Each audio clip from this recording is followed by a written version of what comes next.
Medical वाली tension हो गई है तो बोला नहीं था कुछ नहीं आता आराम से बात कर आराम से बात कर फिर बाद में सोच बात करेंगे बाद में स्लो में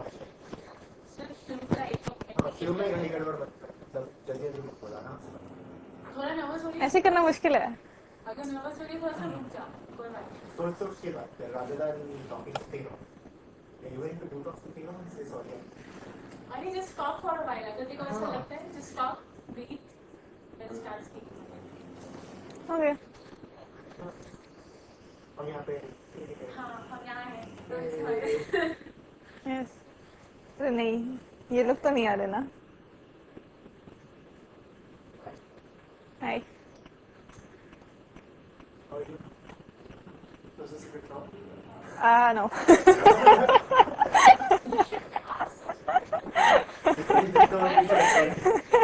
it's not a good talk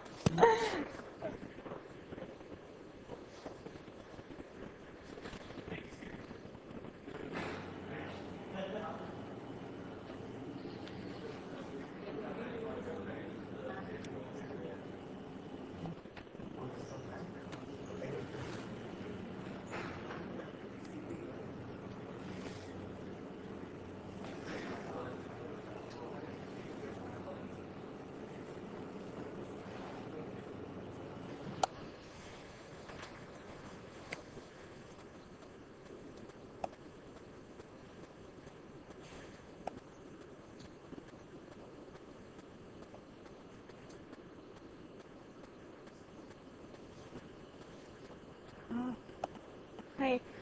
Melissa came to look for you. She asked, like, could you see her for a second just before attending this? Melissa?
Sure. Sure.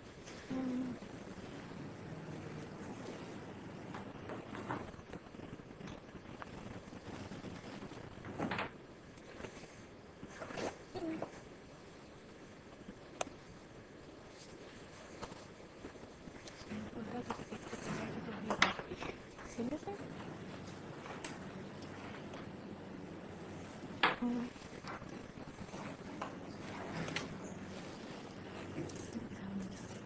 Alright.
So, hi all, my name is Aisha Salim and I'll today present my work on the performance evaluation of cache and forward link layer protocol in multi-hop wireless networks.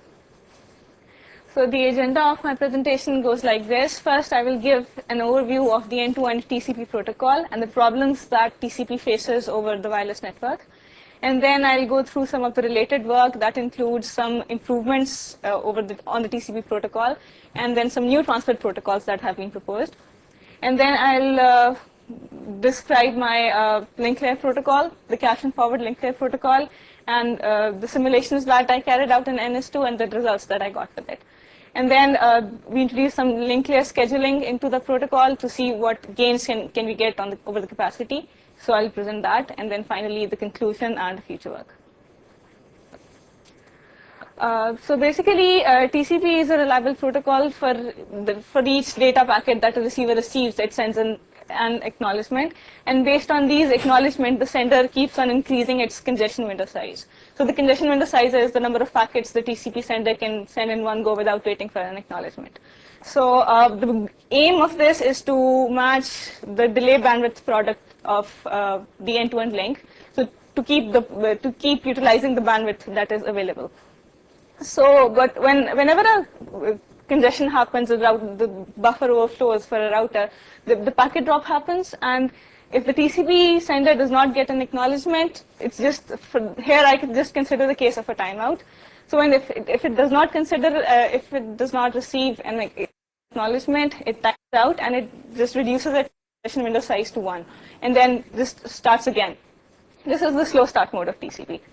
So in this, you can see that the main point to take from here is that the error control and flow control in TCP are tightly coupled. So a packet loss does not mean just a packet loss, but that it has occurred due to congestion in the network. But this is not always the case in wireless networks. This is why TCP's performance over wireless networks is not good. So the wireless network, a wireless channel is broadcast in nature. Two people cannot transmit simultaneously. Otherwise they will interfere. And then the channel is time varying, and also the end-to-end path in a wireless channel may not always be available. So these are the challenges over the wireless network, and in this network packet losses occur due to noise, fading, and collisions because the channel is broadcast. And then there's MAC contention, which all these factors lead to TCP timeouts. And a packet loss is not due to congestion. There's no need to invoke a flow control algorithm there. The TCP is designed as such that even in case of a packet loss or a timeout, it is going to invoke the flow control algorithm. So that limits the throughput that you can achieve while using TCP over wireless networks. So this is the work that Sumathi did. This compares the bandwidth available in a wireless network and the bandwidth that TCP utilizes. So there's like a huge difference between the two. So this is just an example of how packet losses occur in wireless link due to a bad wireless channel, collisions between the ARC packets of TCP and the data packets, the ARC packets that the receiver is sending, and the data packets that the sender is sending, and then the collisions between packets of the same flow over a multi-hop network. And the MAC contention, due to MAC contention, all the nodes in a certain neighborhood have to share the channel. So my channel access time depends on how much traffic my neighbors have. And greater the amount of traffic my neighbors have, my channel access time increases and the bandwidth available to me decreases. So that causes variation in the round trip time, which eventually causes TCP timeouts. So there have been several mechanisms to improve the TCP performance over wireless networks. One of them is to have link layer retransmissions to make the link layer more reliable. But then this does not solve the problem of the variable RTT, and TCP timeouts still happen. And then there is the indirect TCP. What it does, it divides the end-to-end link into two links, the wired link and the wireless link, and it decouples the error and flow control of the wireless part from the wired part. So the acknowledgements are no longer end-to-end, but this you can employ only over a single hop. It won't work for a multi-hop network. And same is the case with the other protocols, Snoop TCP. It buffers, this is also applicable for one hop network, wireless network, and it buffers the packets that are fixed host towards the mobile host, and then it also keeps track of the acknowledgements that the mobile host is sending. And if there is a missing acknowledgement or timeout or a duplicate acknowledgement that is received, so it looks at data packet so that the sender doesn't have to time out. And then there have been some new approaches, some new altogether transport protocols like CLAP. This was the one that Sumathi designed. It decouples the error and flow control, which is the basic problem of TCP over wireless networks. So the flow control is based on an end-to-end bandwidth estimation, and the error control is based on an aggregate NACs that the receiver periodically sends. And then there is this category of delay-tolerant networks. This was designed to achieve interoperability between heterogeneous networks or partition networks. So it acts as an overlay over whatever the current networks, the lower 4 layers are. So it inserts a bundle layer over the transport layer, which is common across all the DTN nodes. And this bundle layers forwards messages using a store and forward approach. So this is again, it's just a message switching. It's different from a file switching that we do. And this is a recent work which has not yet been published.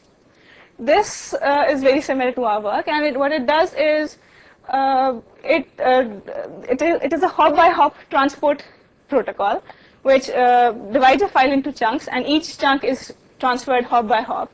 And the next hop, the receiving node, as soon as it receives one chunk, it starts to forward it to the next hop. It does not wait for the whole file to receive.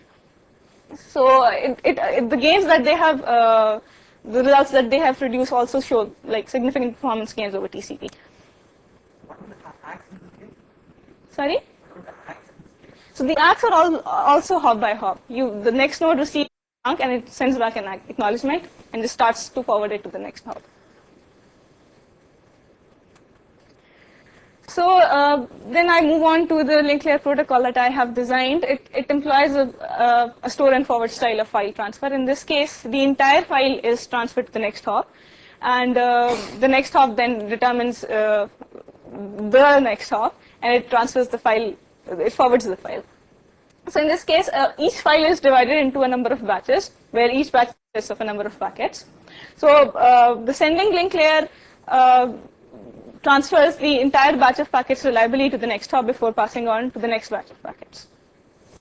And I did not mention here that again the unit of transfer is the entire file here. The transport layer or the routing layer pass down the entire file to the link layer, and the link layer then reliably transfers the file to the next hop. The receiving link layer gives the whole file to the routing layer, which decides what is going to be the next hop. So this is our example timing diagram. For example, we start the sending link layer receives the file, sends a control to the receiver, and it says that the number of packets in one batch are going to be 1,000. So the receiver sends back a negative acknowledgement, or it can be called a block acknowledgement. That is the same thing. So it is a bit map. It's say if there are 1,000 packets in one batch, it has 1,000 bits that are all set to 1 that I have not received any of the packet. So the sender sends 1,000 packets in one go, and immediately followed by a control packet. So if the receiver does not receive any of the packets, it sends back a a negative acknowledgement, which has 3 bits set to 1 that this packet I did not receive. The sender again retransmits those 3 packets, followed by the control message, and then the receiver sends back a NAK, which has all the bits set to 0, so which tells the receiver has received packets in that batch. The sender then moves on to the next batch of packets. This is a very simple protocol that goes on to the link layer, and this is how we implemented it. There's 2 parts of a link layer. One is the sending link layer, and other is the receiving link layer. The sending link layer maintains a queue of whatever files the routing layer forwards it, passes it down, and it takes one file, transfers it, and after that takes another file, transfers it. And the receiving link layer receives the file when it has receives the file in batches. So when it has completely received the file, it passes it on to the routing layer to decide whatever might happen to it. And for this protocol, we carried out simulations in NS2 to see what performance gains we can achieve versus TCP. So this was the protocol stack that we used. So instead of TCP, we used a UDP at the transport layer and introduced our own CNF link layer instead of the regular link layer.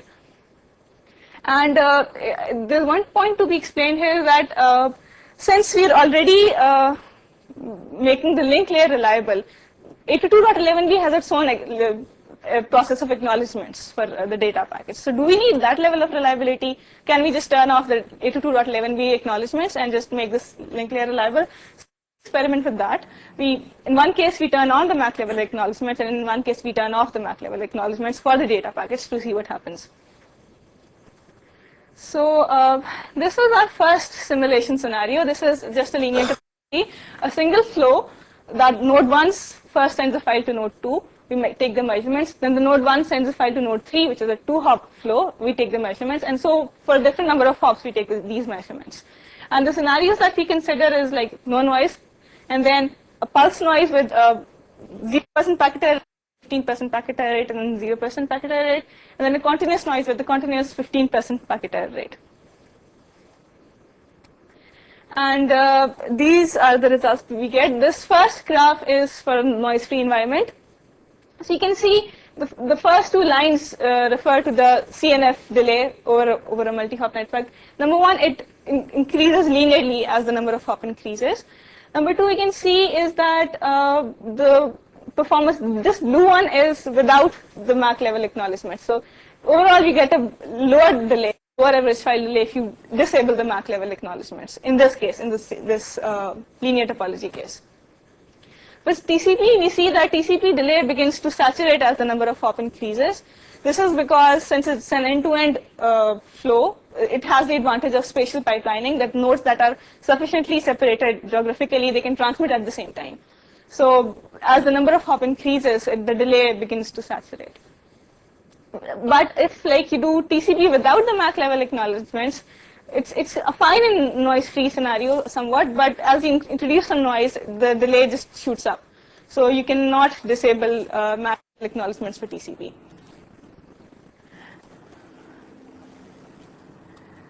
And our next simulation scenario was a grid topology, where each node had to send a 10 megabyte file to a random destination, which would be a random number of hops, and each node has a continuous arrival of file transfer requests, which have exponential inter-arrival time. And These are some specs.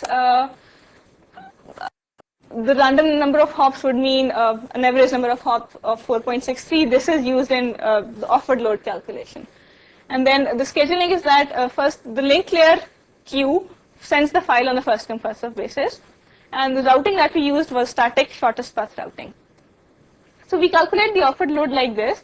Lambda is the file arrival rate per hour into the file size into the average hop length. More hop length would mean more traffic in the network, so we included that in the offered load. And then the total number of nodes divided by number of seconds in an hour. So that gives us the offered load in Mbps. And by varying lambda, we vary the offered load to see how much load can our network carry when it's like running TCP or when it's running CNF link layer. We set a delay limit of about 500 seconds, and we see what is the maximum offered load for which the average file delay remains around this limit. So we term that offered load as the capacity of the network.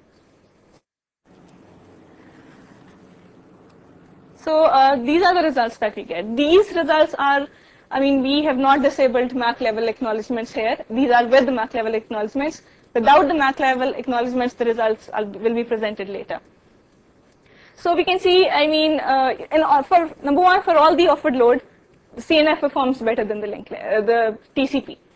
And for a delay limit of 500, we can see that the capacity of that TCP provides is about 6.3 Mbps, and the capacity that the CNF provides is about 10.57 Mbps, which is about a 66% gain in network capacity. So how many nodes are there in the system? 49. So you are like running in saturation, like it is the network. We vary the offered load, No. so that is. So why is TCP performing bad? Is it because of wireless collisions, or is it because the channel model is pretty deterministic? It's a 2-way model. Yeah. That can't be responsible. Yeah. So it's because of wireless collisions? It's collisions, the collisions between the ACK traffic and within, cross-flow collisions, intra-flow collisions, and the ACK traffic and the data traffic. Yes. So here the number of accesses of the channel is also reduced when you do the bulk transfer. That could be because of the MAC also. Because the access, the channels are more, because the 82.11 kind of MAC, MAC could be responsible for the I think so. but both MAC Yeah. In line with what Chandru is saying, I think 8.1 MAC is basically stop and wait ARQ. It has no window. It transmits in bulk and then then waits for a single act for all the window packets transfer. So your link layer is probably doing that. You're Yes. sending stuff in bulk and then you're saying, okay, you can just acknowledge all of them with just single. Yes. Yes. I'm just curious, like 11N MAC, right? They have this provision for block acknowledgement and all. Is it something similar or is it idea? Motivated by similar. I think it's same. But this one is not a MAC cleared solution. Link cleared. Just yes, it's a MAC.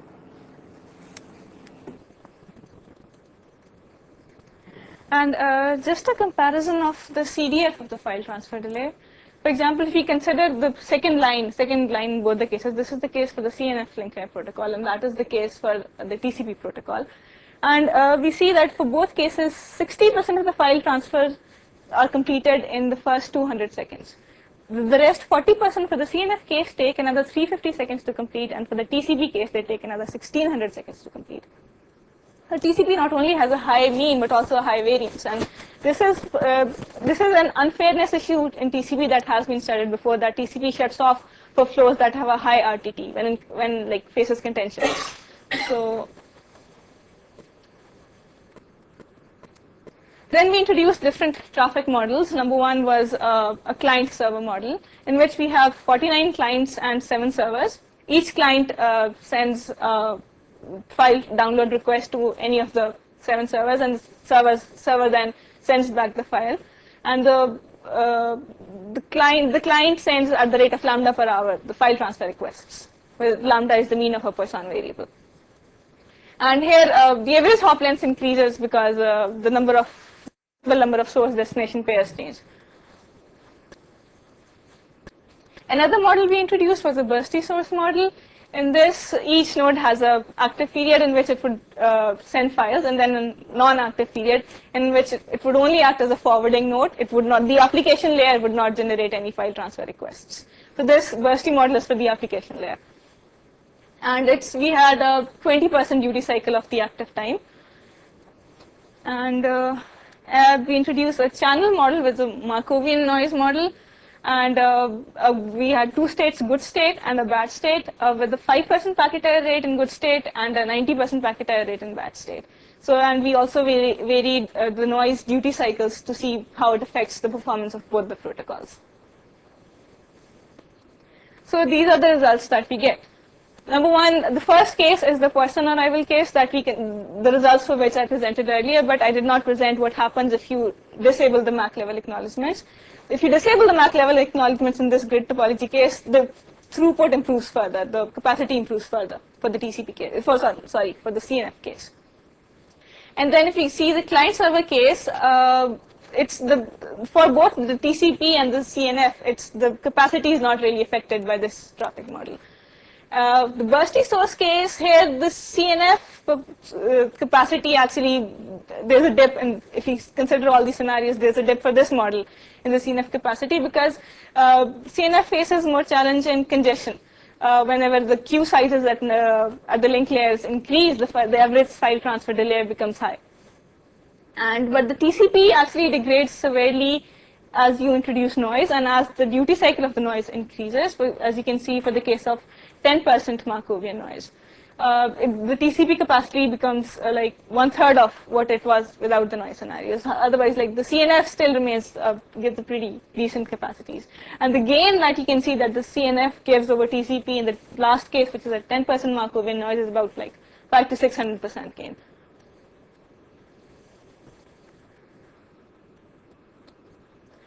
And then in a time varying channel, when there are periods and when the channel is bad and then the periods and the channel is good, we thought that we could introduce some link layer scheduling, as in the sending layer does not transfer the files on a first come first serve basis. It sees like which file has a next hop that has a better channel, so it would transfer that file first. So it schedules the files in that manner, and also you don't need to send the entire file in one go if you determine that the channel is good, because the channel might become bad in the middle. So since you're already dividing the file into batches, you can transmit one batch reliably, and then you can assess the channel again and then reschedule the files. So the first we introduce scheduling in the simple model that we considered, and in this case there can be also two scheduling scenarios. When the best available to you is bad, what should you do? Should you like keep transmitting or should you halt? So we considered these cases, and this is the sorry. No, we don't set a time constraint on the delay, but we do measure like what is the average delay that a file experiences. So okay.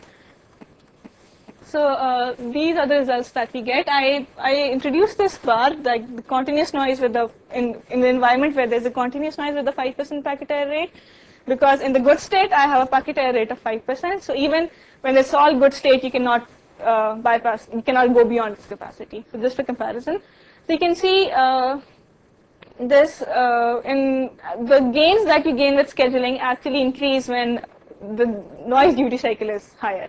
And that it is better to stop transmission when the noise is bad, when the channel is bad, and just wait for it to get better. So if you see the 10% noise case, you just get actually 8% of the gains, even when you stop transmission when the channel is bad. So they're just modest gains. Then I considered a better channel model. With the 8-state Markov model, it had all over the simulations, the transmit rate was assumed to be 11 Mbps, and in this case as well, the transmit rate was kept constant at 11 Mbps, and so the SNR goes below 10 dBs, the packet error rate goes to 100%. So you're going from state to state, so somehow you're controlling the simulation scenario where I start out at this state, then I transition to that state, then I transition to this state, then I come back to that state, and so on. It's like How- random. Oh yeah, it's random. I can skip. Yeah. That's the universe. What is the actual communication protocol? Is it estimating state? And Yeah, it's getting a feedback, like what is the state at this point, and based on that feedback, it schedules the file, which file to transmit first. You might have a better link with somebody and not such good link with somebody else. Can you tell him exactly what the estimator that you use is? It's a SNR. I mean, But you got the SNR at the link layers, or you use it gets a feedback. I mean, SNR. It asks the lower layers to provide a feedback of what the SNR is with this next hop and with this hop and with this next hop. Current. which is as opposed to doing packet error measurements, you can also estimate from the number of NACs that you send. Yes, but still that is not too frequent. You don't send NACs that often. And also for the data packets, since if you disable the acknowledgements, you can't really tell what is going to be the packet error rate unless there is a feedback somewhere. So you're sending to me, right? And I send an acknowledgement back to you. And you're using that acknowledgement at the Okay, layer to okay, estimate the okay. SNR between these I'm sorry, I two, didn't or mention vice that. versa. There's a constant packets that are going, so that you're sending me packets periodically, short packets. So I measure like what is the SNR between you and me, assuming a symmetric link. Yes.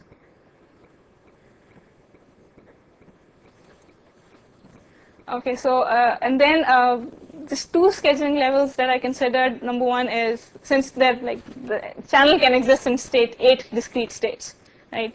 So the report that comes to the link layer is like either the channel exists in one of these 4 states, it schedules the file on these 4 states, or you introduce more granularity and says you exactly tell the link layer what kind of the information that you have. So it's the object was to not to like reschedule files based on minor changes in the SNR, based on like one state to another, or just to compare if you introduce more granularity or not, what happens. And this is the result that we get. We get better gains with the more granularity, scheduling with more granularity, that is the 8-level scheduling, but still those are just 4% gains that we get, because it's not just altogether a binary on and off channel. It's you have different states in this channel.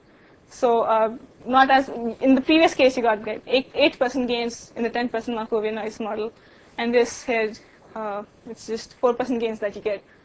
So if your transmit rate is constant at 11, Uh-huh. it is basically binary on and off, right? So either you transmit at 11 or you don't transmit. I'm yes, but I would only stop transmitting in this state. Otherwise, like. What I mean is that state 0, the rest is just constant. It's just the other 7 states. But the packet error rate is not constant in those 7 states. In the previous case, it was constant. So Okay, based. so you're also getting an estimate of the factor rate for that state. So you know what that state means in terms Yes. of factor.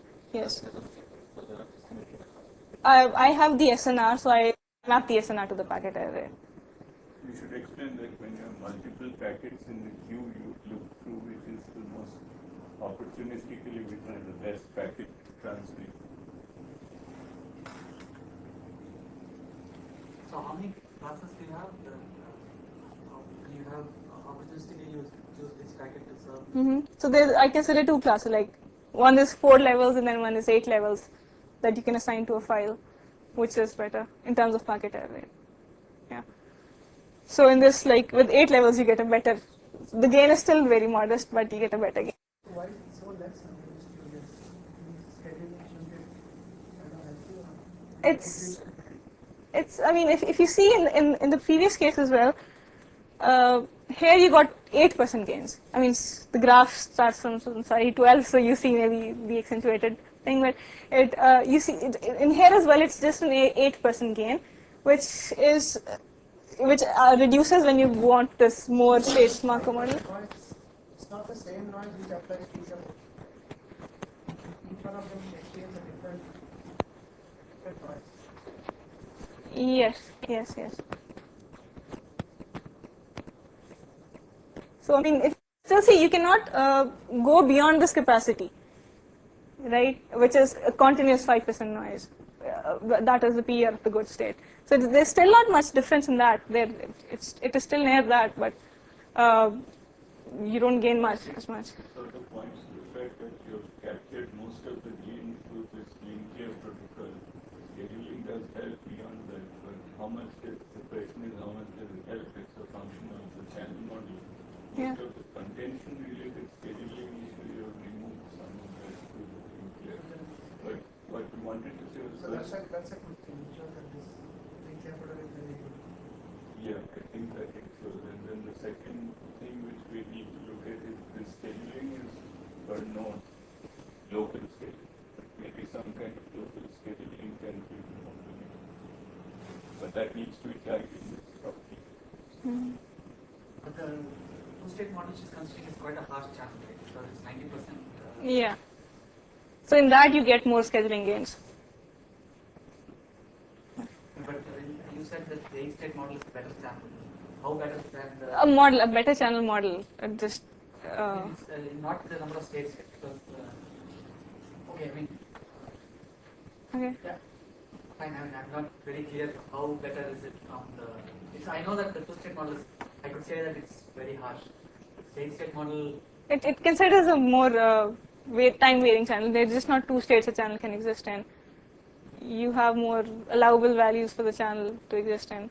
It considers there's no just abrupt transition from good to bad and bad to good. Now, what is the state property? Can you go to the... Okay. Each state is equally probable? Not equally probable, but you spend just an assumption that you spend an equal amount of time in each state. That is 5 seconds, 5 seconds, 5 seconds, 5 seconds. But then the last two states are just half the probability of the middle states. Yeah.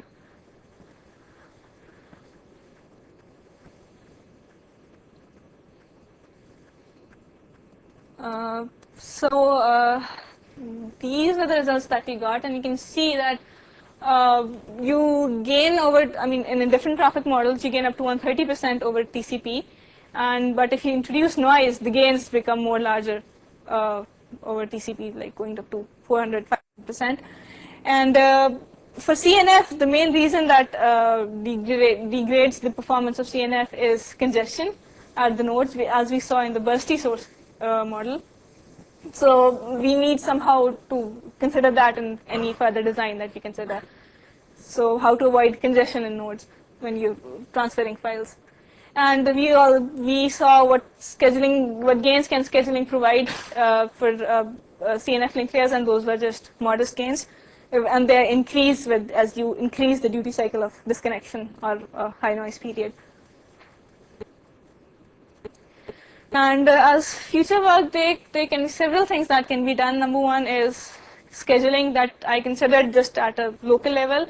And then we can consider inter-node scheduling, as in if nodes, I have several nodes in my neighborhood and I don't have a good channel, but you have a good channel, I should stop and let you transmit. So it's the overall, it's only the good transmissions that are taking place on the channel. So it is expected to improve system capacity. And then there's the routing that we considered up till now was static shortest path routing. And for dynamic routing, we still need to find out what metric should we use that exploits. I mean, you have the capability of in-network storage. Each node can store entire files. So based on that, can we find a metric that exploits that capability? Should it be just the shortest path metric? You should go till the channel is good and then just wait in the router, or something else that avoids congestion. And then we can also, I mean, up till now we have considered there is no file constraint, no delay constraint on the files that are being transferred. So the introduction of quality of service could be one work that could be done. The files that, I mean, you could have different delay constraints for different files. So the files that have a lower delay constraint, you can transfer those first, and the files that can wait should wait. So this is it. Any questions further? Just one thing, you were talking that you were using UDP for the CNN. Yes. So if it's UDP, that means your traffic is UDP, or does it mean anything more?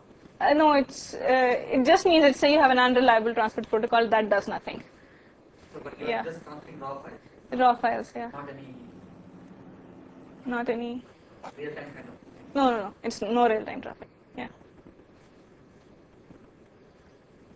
I mean, again, I didn't get the answer for what you told me. He asked you whether are you working with, when you talk about congestion and all these things, it is better that you work the network at full load.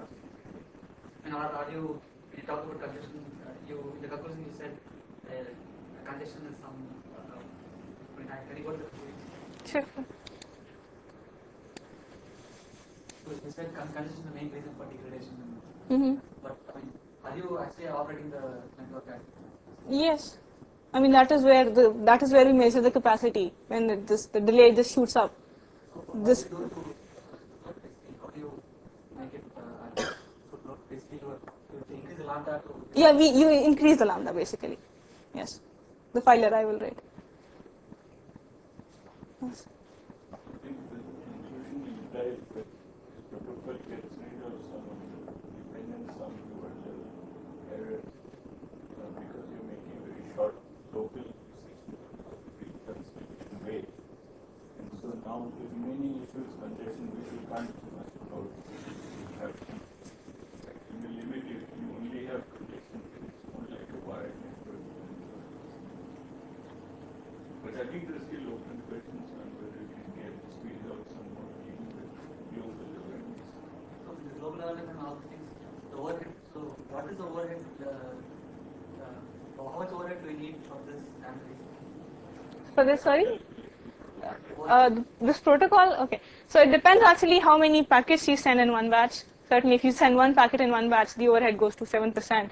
But if you like make it 8,000 packets in one batch, which is the limit if you keep the packet size at 1,000 bytes, the overhead reduces to 1.7%. So, sorry, I didn't put in that.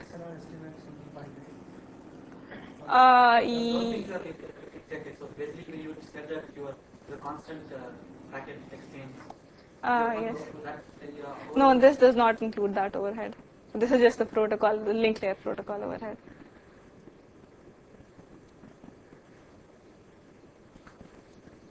I think your channel model is very pessimistic. For example, if you are in a bad state, next step can be again bad or a little less bad state. But in reality, the channel might change also from a very bad state also to a very good state.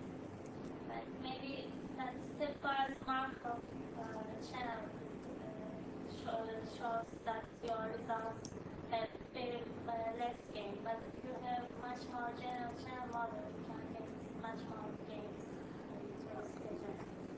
It is possible. I mean, for the sudden transitions, we did consider the two-state Markov model when you go from a very bad channel to a very good channel. Also staying equal amount of time in channel state. Yeah. A bad channel state, you spend most of the simulation in a bad channel state. You don't go to the beginning where the channel state is much better. Yeah, I think you're right. So, what you guys, which paper was your reference for the? It characterized the SNR temporal variations. Characterizing SNR temporal variations in 822.11 networks. Rahul Gupta. So you're right. If you in the more extreme DKN scenario, where DKN scenarios the channel outage can also be due to mobility, where nodes are just randomly moving around and they could be disconnected for 5 minutes before the next rendezvous. So in those cases, of course, the TCP throughput drops. So we are trying to look at I think the base channel also becomes worse in that case. And if you have extreme channel situations where it can go into a bad state for 800 seconds, then again it will be used scheduling. But it happens to your cell phone. In any case, she can't cover the worst case scenario. Yeah. If that works fine, That we can is what expect more people. I think the unanswered question is the scheduling game here is not large enough to justify the use of local scheduling. It's too small again to care. But it might matter either because you have QoS or because you have some mobility model or something where scheduling could help you. But there might be some regimes where this kind of a model is really applicable in some transmission scenarios. So if you can identify that, then for that we have some really good regimes. And scheduling should be jointly done with the routing. It's independent of the routing. I mean, the routing layer decides the next hop and just sends it to the link layer. Doing it locally. Yeah. If you do it jointly, you get more.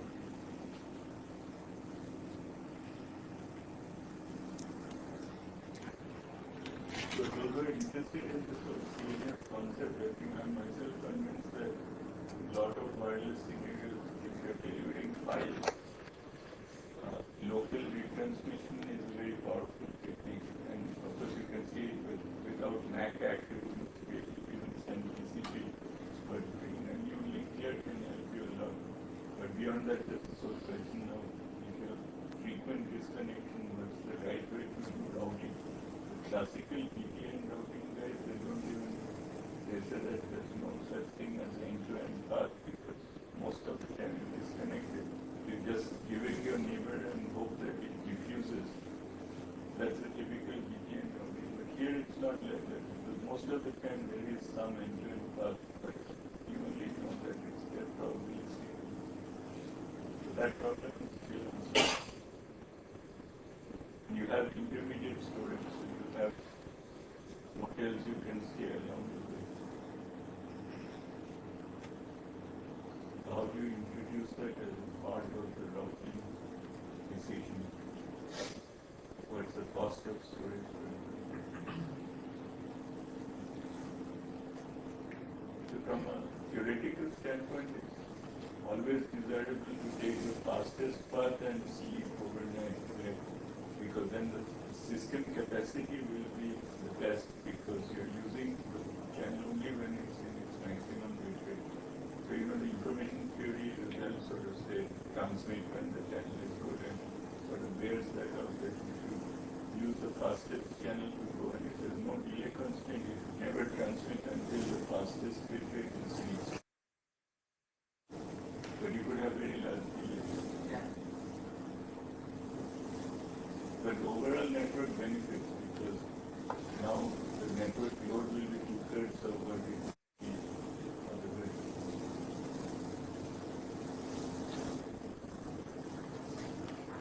Has there been any analysis, like network performance analysis for this? Not NS2, but actual QE theoretic analysis? No. I'm not saying that you one has done this. So on this project we have very famous statisticians, so I have to ask them again to publish those results. So Jim Purus is doing something as far as I know. But actually also knows your Okay. But no, I mean this it seems like a reasonable thing to do would take a single flow and set it up as a simple Jackson type network queue type problem and see what you see. I don't know what you would see, but there might be something there. In fact, I've been asking them both try and give some basic model. Because in this sort of approaches the heuristic limit of what information theory and is good in weight. That way you can achieve the information theoretic capacity. Yeah. I think the classical product from Jackson Turing model Well, the issue is going to be this traffic source model doing this. You're not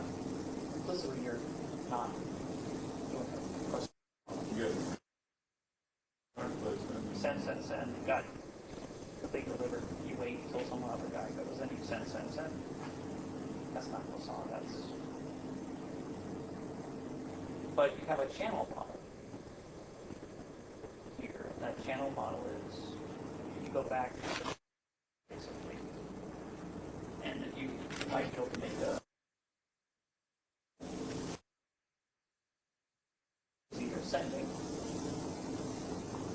or it's not because I successfully delivered. that I mean, you have 20% on time and 80% off time. Kind of like similar to this. Can you show the result for that in your This the third one is the bursty source. The capacity is minimum in this case. And That's to be expected. It's the highest source. Well, so it sounds like a great final exam problem. So you guys, She still has some kind of knowledge, so it might be worth just looking at some simple analytic thing for this line one. yeah, I'd like to actually. No, I mean I worked on this, so I maybe.